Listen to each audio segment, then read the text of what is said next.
This is a true story. I'm Molly Bloom.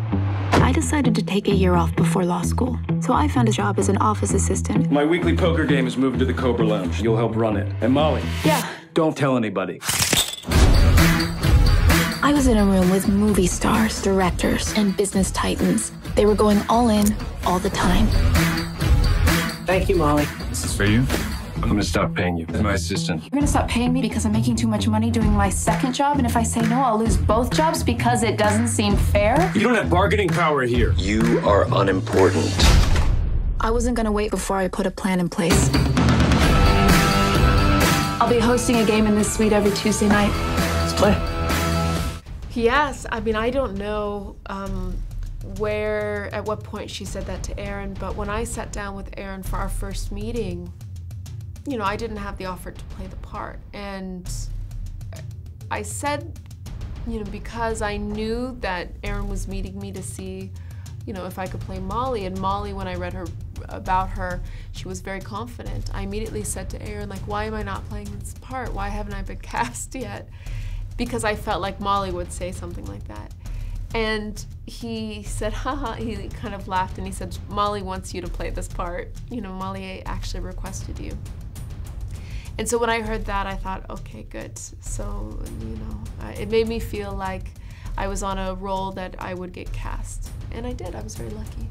Well, what I learned about Molly, which was so interesting to me, is that she had to present herself in a way that the men around her told her to. You know, you see in one of her very first scenes that her boss says ugly dress and ugly shoes, and then she says she goes out and buys things that make her look nothing like herself. And it was really important for me to show that sense that the clothes and the makeup were a mask that she was putting on to try to get people to pay attention to her. And I like that, telling that story about women in society. And twice in the film, men tell Molly that she's not dressed appropriately. Her boss tells her that, and then also in the government, Charlie Jaffe tells her that she looks like the Cinemax version of herself. And I'm not used to seeing that dynamic, that gender dynamic in film, so I was excited to show that. I definitely would describe the story as a feminist story, but I think anyone who believes that equal rights for all would say that. But absolutely, in terms of the fact that we don't see a love interest for Molly. In this film, Molly isn't defined by a man. And I find that a lot of the times when I make a movie, I get asked that a lot about the characters that I play that don't have relationships.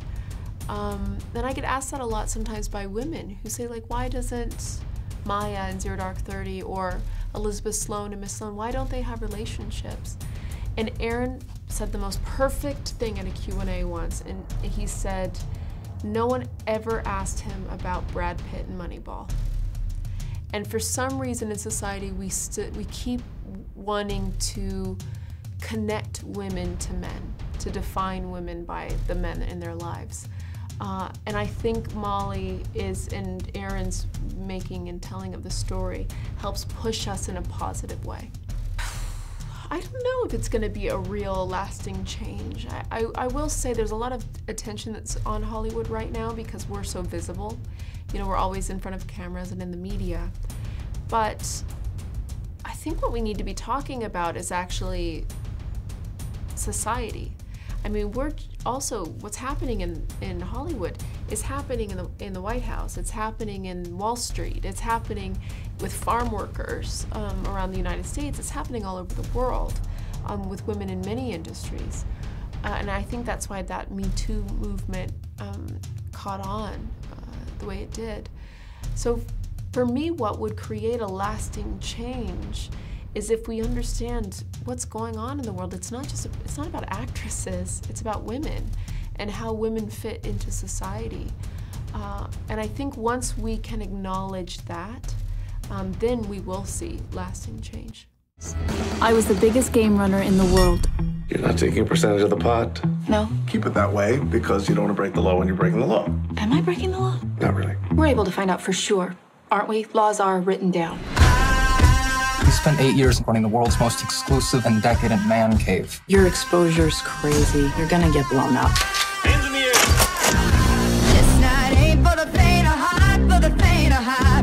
Do you know about me? I read your indictment. Come on, Marty, just how deep into the Russian mob were you? You managed to build a multi-million-dollar business using not much more than your wits. I'm about to be charged in federal court. Well, nobody's perfect. Have you ever exchanged sex for money? No. I think he was talking to me.